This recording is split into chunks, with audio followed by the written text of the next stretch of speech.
Hi guys, I'm really excited to have Mendy Klein today.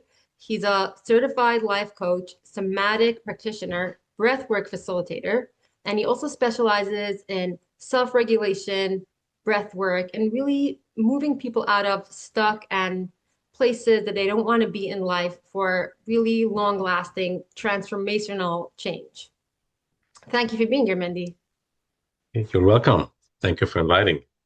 Sure, of course. Nice meeting. Okay. Yeah. So I guess we have some things in common as far as self-regulation training and transformational touch, basically regulating the nerve system, which is sounds like a buzzword today, but people Yeah.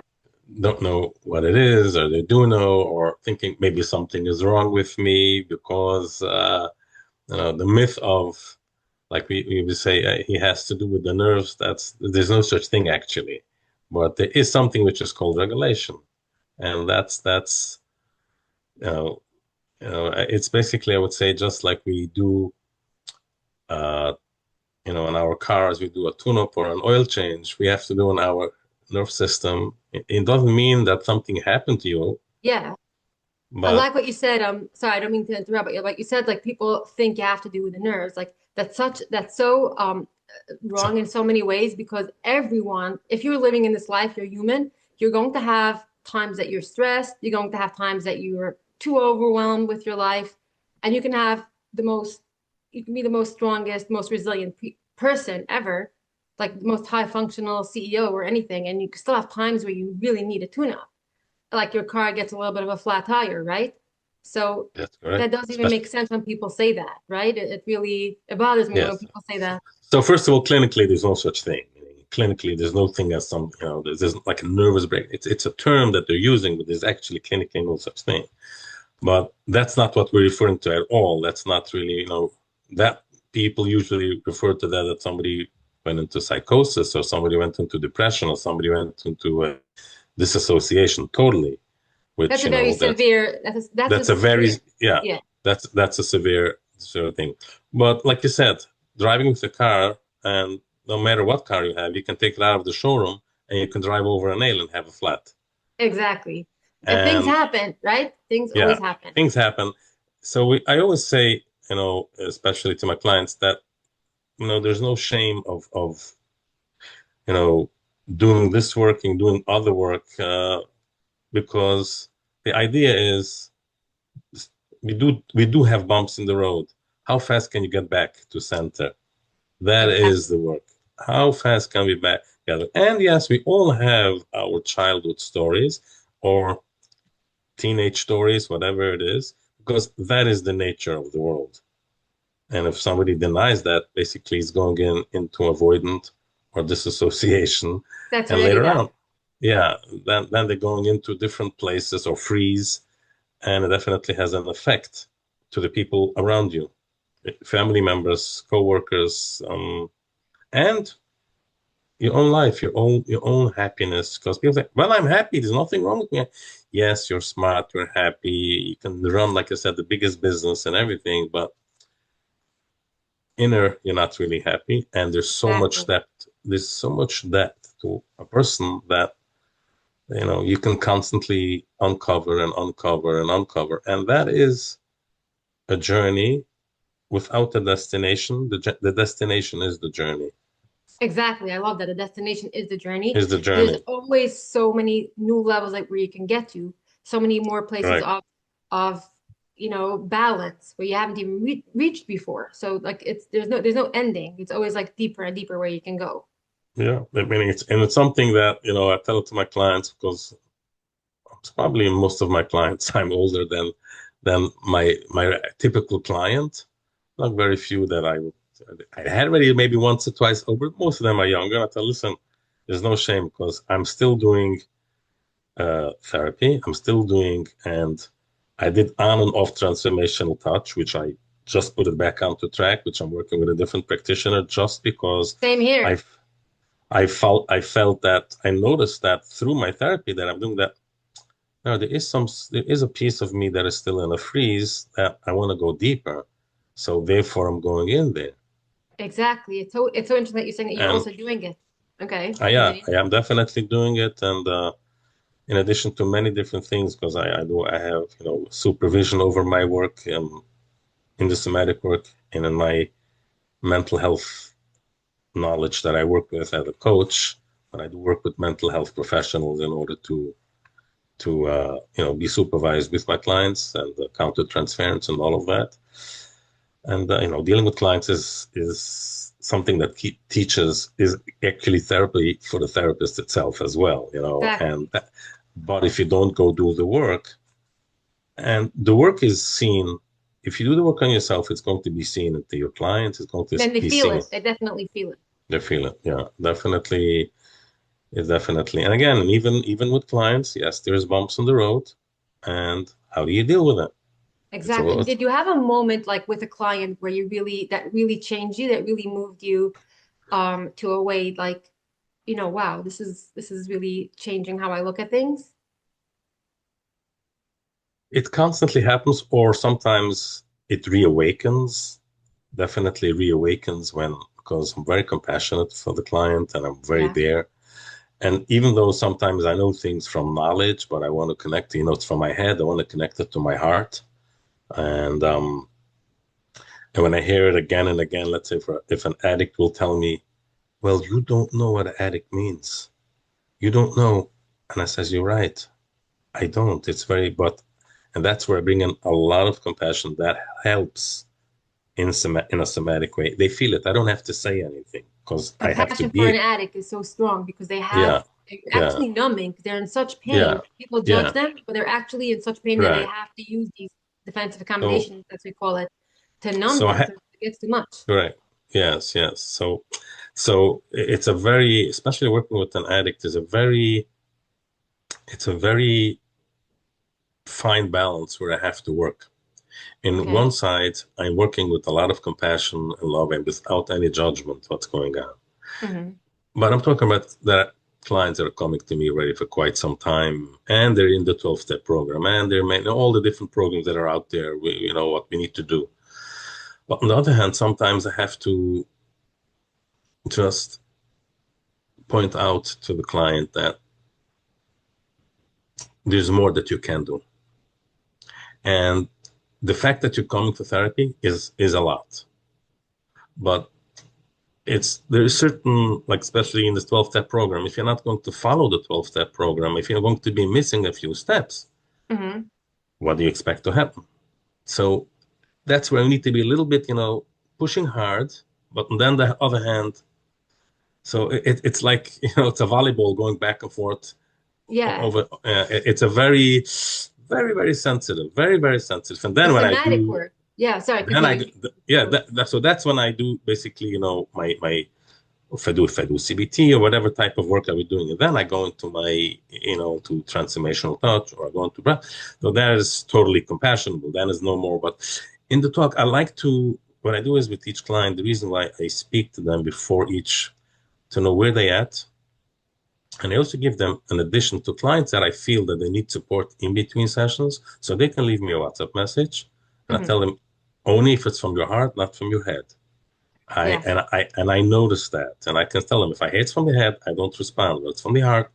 My heart opens to you, and I will be to support you. In order, if it's somebody that has anxiety, as if somebody has an addiction, and then he needs support, he shouldn't be acting out, or any type of that thing. I'm here in order because that helps me. I help them. Sometimes I will ground with them just for 5 minutes. Feet back and breath. At least, oh, let's calm down. The nerve system went up. Let's calm down. Just notice what happened. And sometimes I just have to tell them it's okay to be not okay. It's Yeah. fine. It's okay to be not okay. Not Like okay. it's somatic where they teach you like meet your client where they're at. So like it's very hard like because you're not supposed to give advice all the time. Sometimes you just have to be there with them, sit with them in the mud. You know what I mean? And just Definitely. co-regulate with them. Even though you like, oh, you should do this, you should do that. But you have to sometimes control yourself and be like, they're not at that place yet. First, let's get some regulation in before we can push them to tell them what to do. They first need to get that compassion and regulation on before they can even get to better habits, right? And let me ask you just how do you handle that? Sometimes it's quite tough It is tough. because something you want to say, something you want, Yeah, you just have to shut up. You gotta yeah, close it yeah. down. I Yeah, literally picture myself like zipping my lips, and yeah, I'm like, yeah, look, yeah. I'm here to sit with you, open my heart with you, regulate with you, and tell you that just be there with you and create some presence and some safety. Right, Like do another right. session, and maybe the next session when they're in, and I feel like they're in a better place, I can tell them maybe like this and this you can do. But if you come forcefully, they retract because everyone in their life is on their case. They need someone that's regulated and compassionate for them. Yeah, yeah. Some, So like I said, we have to have first of all, we have to be totally regulated yes, ourselves, and always. we have to be grounded and prepare every morning before you go out to work. You know what that means? It's not just another job. It's a huge No, responsibility. yes, And like I say, I tell everyone, my job is 24/7 because you have to be authentic. You can't just come into a therapy room and just, yeah, hi, I'm here. I'm going to do. That doesn't work. Authenticity is a big part in the 50% of the healing in the room, and and with they feel obviously it. without They judgment. right away feel They it. feel it. They feel Yes. it.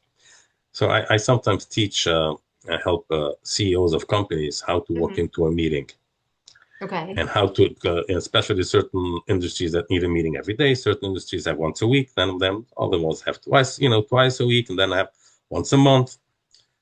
And there's a whole bunch of people. And first of all, how they show up. So some of them have anxiety. Some of them have. So I mentioned to them that if you're not going to be going in grounded, and even if you're not going to be talking, just listening, since you are the CEO of this company, and even they are not aware of anything what somatic means, there's an energy by them receiving what's going to be present in this meeting.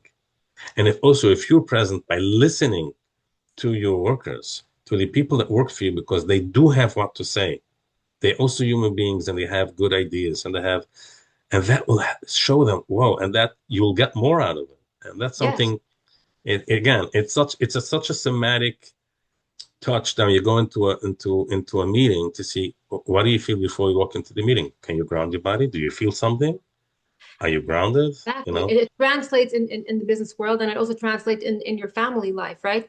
If family you're life. grounded, I mean, I saw like when I started doing this work and I started becoming more grounded and less reactive, I saw like my husband and my children around me act differently, literally in their daily life. And I'm like, well, look at them. I didn't even work on them, and they're already acting differently. They're calmer, they're happier, just because I did the work. The ripple effect is real. So I'll take it even a step further, which makes Okay. sense because let's say I have, thank God, already 7 children that are Mhm. outside of the house and married. So having Oh wow. grandchildren. By doing the work even after your children are married, and if you're doing work on yourself, that's like an extension. Those are branches, and they feel even they're already out of the house because your house becomes an extension to theirs. Wow, that's powerful. And I've seen it, and I constantly see it with each and every of my children, and Wow. how my grandchildren are being brought up now, and they want to know more. They will Yeah. come, actually, will come call me, call my wife. My wife is also in the therapy line, and just be in awareness and how to go about it, and just asking, because they see, what they see, there's a change in their parents from when they know them, what happened in all these years. Yeah, So they see the change. Yeah. it is a And but change, and yeah. we do have to repair our mistakes that we did then.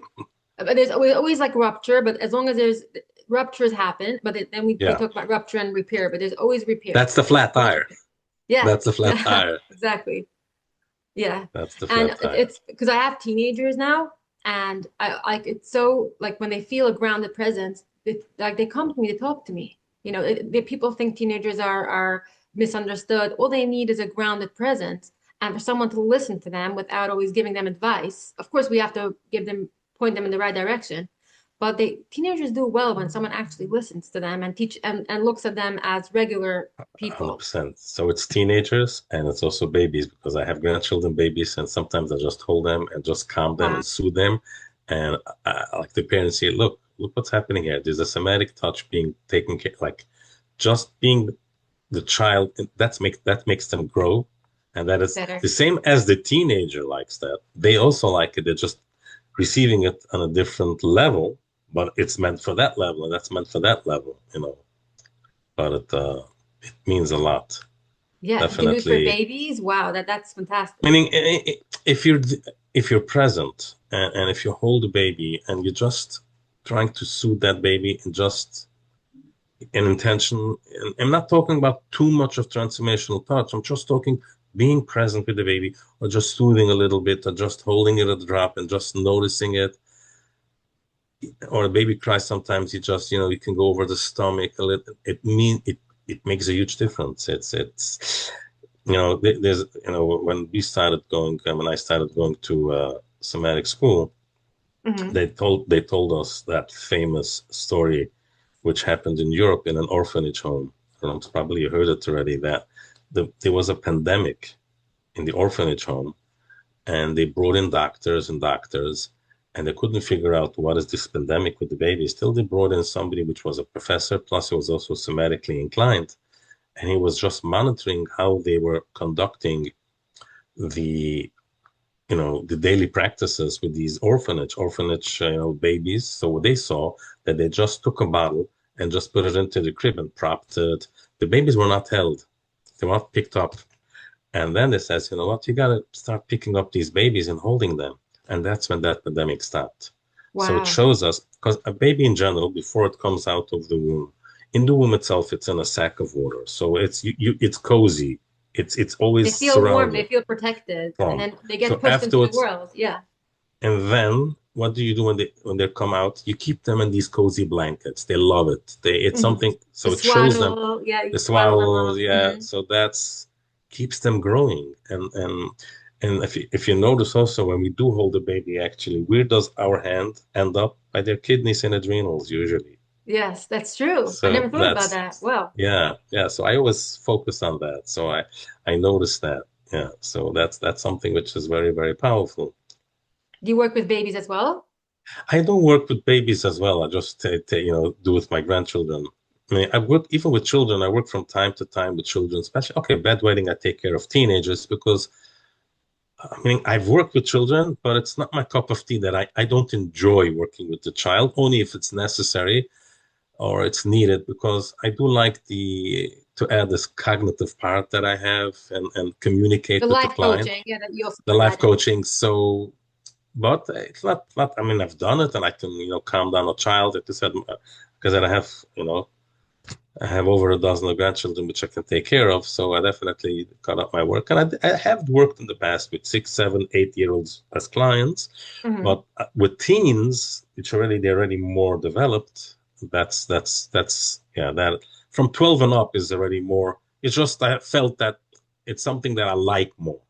That's Hmm. with, because with the 6, 7 year old is just that much that I can do. I can, but it just gives me my fulfillment. I feel more by someone that is a little bit more advanced already. Hmm.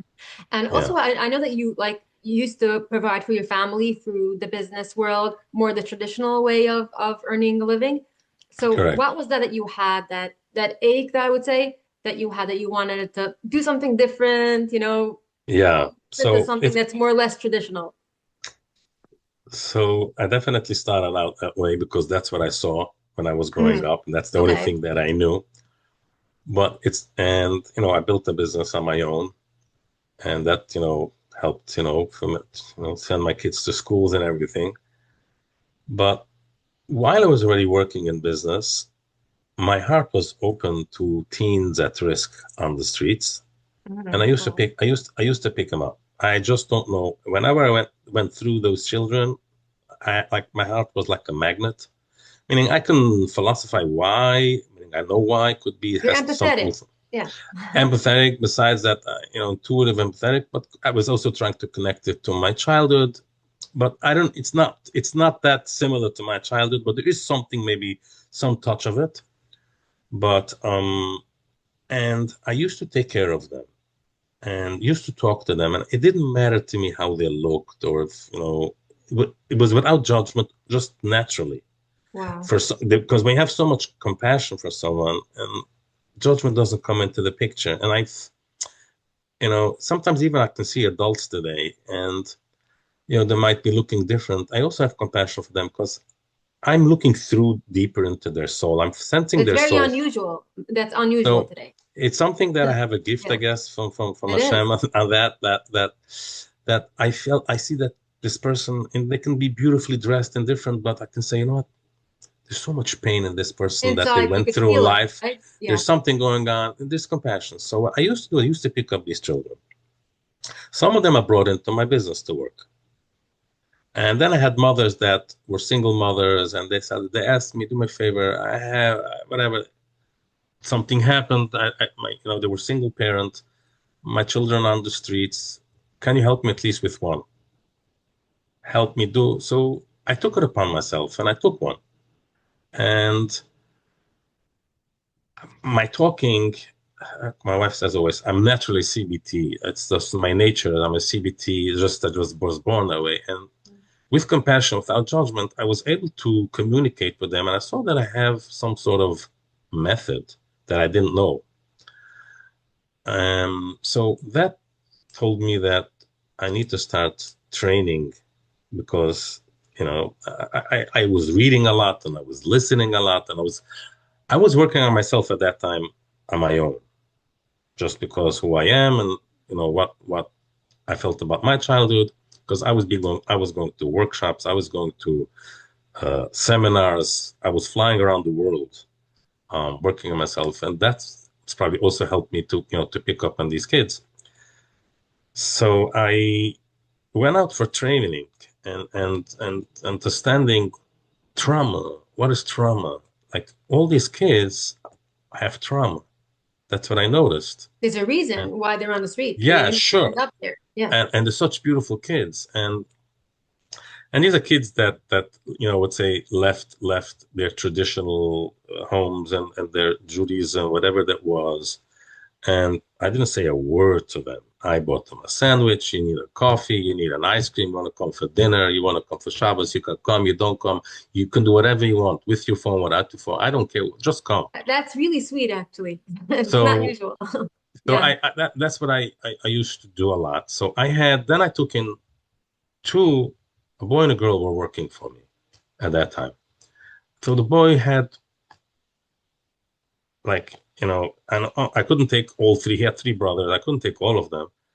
But I took one, and they had tattoos, and they all that each tattoo was pain. Each thing was just painful. I took him in and says, "Here's a desk, here's a phone, here's a computer. Let's start trying to see what gift did God give you that you have." And we started exploring that. It came out in the end that he was very good in drawing and working at that time. I don't know what's today, but today at that time something was called Corel Draw.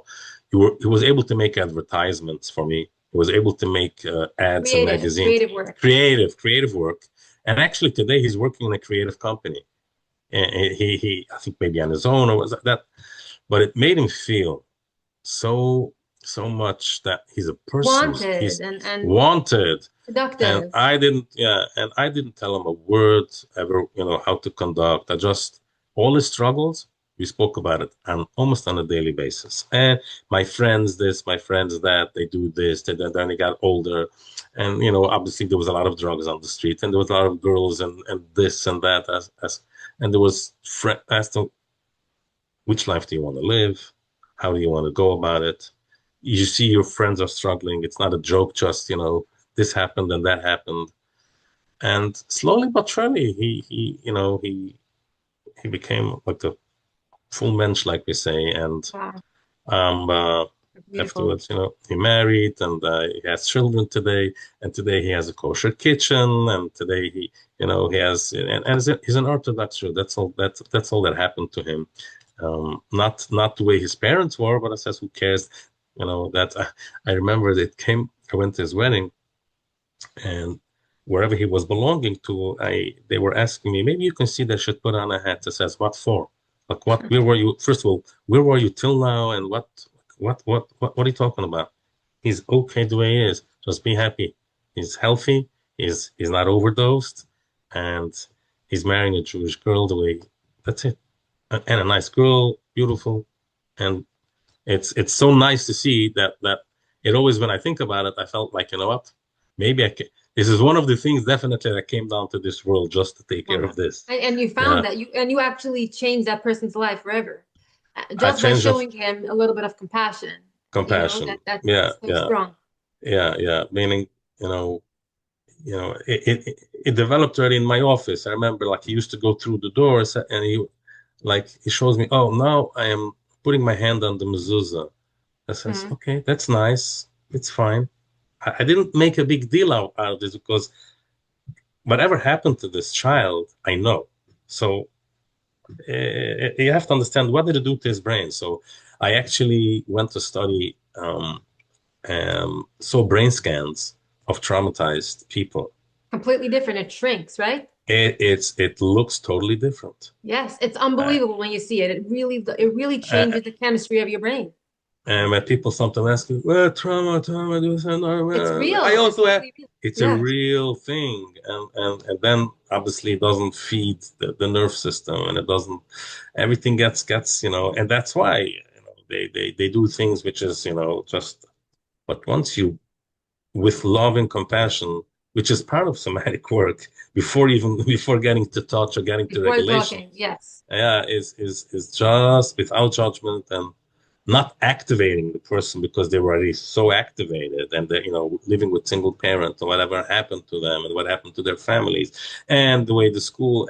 I don't have to go on. I'm sure you know how these things work, how Yeah. they pop out, and don't think that Hmm. it's easy because with a lot of pushback and in general, I was also training. I'm familiar with Avi Fishoff. I'm a good friend of his for many years and because that's he had Home Sweet Home. Later, he did Twisted Parenting, so I did a lot of training with him as well, how to deal with these kids and how to work Hmm. with them. So and later on, for something very interesting that I noticed during the years that I was working with children and teens, and this was actually before I even met Stephen Terrell. That Hmm. I see adults, but I'm seeing children. Yeah. I'm seeing Steve always babies. talks about everyone has that inner Yeah, baby. yeah. Yes. I says, you know what? Seeing a big bo a woman or a man, a big one. I'm seeing a baby. I'm seeing a girl. I'm seeing because I also was dealing at that time. Also, even now, I get sometimes involved in marriages and couples, and I see sometimes I'll just see two children fighting or two children not being delivered. Then I notice that these are children. These are not adults yet. They got stuck, and they could be in business, but it comes to they're still Emotional stuck. processing or anything or dealing with any type of situation in life, they don't know how to. They literally don't. And the more you learn somatic, you started understanding. But I just sensed it. I sensed these are children. It doesn't. They're not developed. There's something that is happening, and I was dealing with them as children. And this is the way we deal with the client on the table. That's a child. Yes. Even I have when the addict comes to me, that's why I have so much compassion because unfortunately, it's not his. Definitely, it's not his fault. Something What when I, happened. They weren't born an something addict. they They weren't they weren't born weren't an born addict. an They weren't addict. born anxious. They weren't Yeah, born yeah. with all these stuff. They were So the born only pure and fresh. so the Something only happened thing along the way. so the only thing when I tell for example for an addict or for anyone else, take responsibility. I know it's hard, but at least you're going for therapy and there's and many therapies. And yes, it's exhausting. Yes, you're going to be going ups and downs, but it's not meant to do it by yourself. No, absolutely not. You're not here to suffer by yourself. There's always help. There's always Yeah. compassion. So now, before we wrap up, I really want to ask you this question. So what do we tell for someone that's is in therapy for a long time, talk therapy, and they're really feeling frustrated and they're not getting anywhere? What should they do? And what can you tell them? So what I do is in such a case, which I've dealt with such cases, and I, speak to therapists that did different modalities, and I explain to therapists as well. You can do IFS. Every model is a great model. IFS, CBT, DBT, they're all great models. You just have to have a whole toolbox of tools to know which one do you take out now. But if there is no self, if there's a rupture, and this is a child, I don't care if it's 25 or 35, there's a rupture in his childhood, you're not talking to self. You're not talking to someone that is here right now. You need to bring out this baby, develop that baby. After that, you can go back and talk. IFS is strictly about self, Hmm. and other Different. modalities, Hmm. different parts. So once they start noticing it, but if they're not noticing, who are you talking to? There's no self-awareness. You're just talking There's to no like a self-awareness. frozen Yeah, thing. Yeah. you're talking to a frozen thing. It's going You can over talk their till heads. tomorrow. You're not talking to anyone. And that's why they get frustrated because they're already going for a long time and they change from one to the next and the next and the next. But there's no, and sometimes you need to do intervention with various different types of therapists in order to know what to do. In order, it's that's why also each client I evaluate, and sometimes I'm also in touch with psychiatrists that I work with, and sometimes I tell them it's time for you maybe to take for time being something in order therapy to take an effect because you just To can't bring them handle it. down to some sort of To bring baseline so the you can talk to baseline. them. Yeah. Yeah, and there's no shame in that. There's no that, and people were helped. People were, and then you go off of it, and then if you do a lot of somatic work, yeah, you can wean them off. They go back into regulation. They go back into Right. So it's into great. There's space. always hope for everyone. There's always different modalities that you can Right, work with. Because right. if one doesn't work, try something else. What is the bulk of your type of clients that you work with? Who do you like? Do you have a special niche to a certain client, or what? Who do Um, you actually? My question is, who do you attract? Usually, it's who do you yeah, attract? I watch. I basically attract overwhelmed mothers. A lot of Hmm. mothers, they feel very unseen. They feel very Hmm. dysregulated. They don't feel appreciated, and they go into shutdown. And they get to a point where, wow, they're really struggling to get through the day. Hmm. So at first, I get them some regulation in and some self-worth. I teach them how to give them some self-love and to start feeling like actual humans, not just people that are doing things for everyone because they're always doing, and they're never showing up for themselves. So that's the people that's my main clientele. I mean, I do have some teenagers as well, but mainly our mothers. And sometimes even like they get to like 50 and they realize, wait, my whole life I've been serving and I feel horrible. So I get them to a point of baseline and starting to enjoy their life again. And how much time does that usually take till you see an average? Depends how dysregulated, you know how it is. Every client is Right, different. If they right. come in, they're completely dissociated, then it's going to take me a couple of months, to get them even to understand who they are because they've never known who they are. But usually I would say for a good, full change, 6 months. They come every week, they can have completely transforming their entire life. And I always say like they not necessarily transform. I feel like they get back to themselves. They remember who they were before they were just everyone's caregiver. Does So childhood come up for them? a lot, yes. No. Yeah, because the people pleasing and the fawning, just over giving usually So comes from that's yeah, that is a trauma symptom. classic. And it's a Yeah, lot in women, I feel like. right, right. Interesting. And do you find like how do you find the clients? Do they like to talk? Do they want to talk, or some of them don't want to talk? What's the Um, I feel like the first time they come in, they don't really know me, so I just get some regulation in through the touch therapy, and then afterwards, sometimes they don't want to stop talking. Like talk the whole session. They're Mhm. talking. I'm like, you know what? I always say like all your parts are welcome, right? So if you want to talk throughout the whole session, I'll listen. And mainly what I try to do is listen, really listen, because sometimes they don't have anyone who's listening to them. When you tell them all parts are welcome, do they get it right away what that means? I try to explain it to them. I do because I do have some clients that ask me, what does that mean? They don't really know. I said like you have Right, a feeling that's angry, you have a defensive part, you have a angry part, you have a sad part. Like they don't understand it. Then if you and then I start try to make them aware throughout the day, like what part shows up when you're activated, and then they start getting it. right, If you start feeling upset, like what's showing up? Defensive part? Are you getting angry? Are you becoming smaller? Are you shrinking? Or are you overcompensating, people pleasing, and doing everything to make sure to keep the peace? Like that's your role. They once they start getting aware, it's so interesting how their mind opens up. And that, afterwards, when they do start noticing they exist and they're here. So, what type of changes do they see or they tell you in their life? What's happening? They show more compassion to those parts because I always Hmm. say show compassion to those parts because they Hmm. actually kept you alive through times when the trauma was too strong, you weren't able to process it. You actually show compassion to those parts and listen to them. You know, as those parts, like what is it that you want from me? And then once you show it compassion, it usually settles down. Like the anxiety comes down.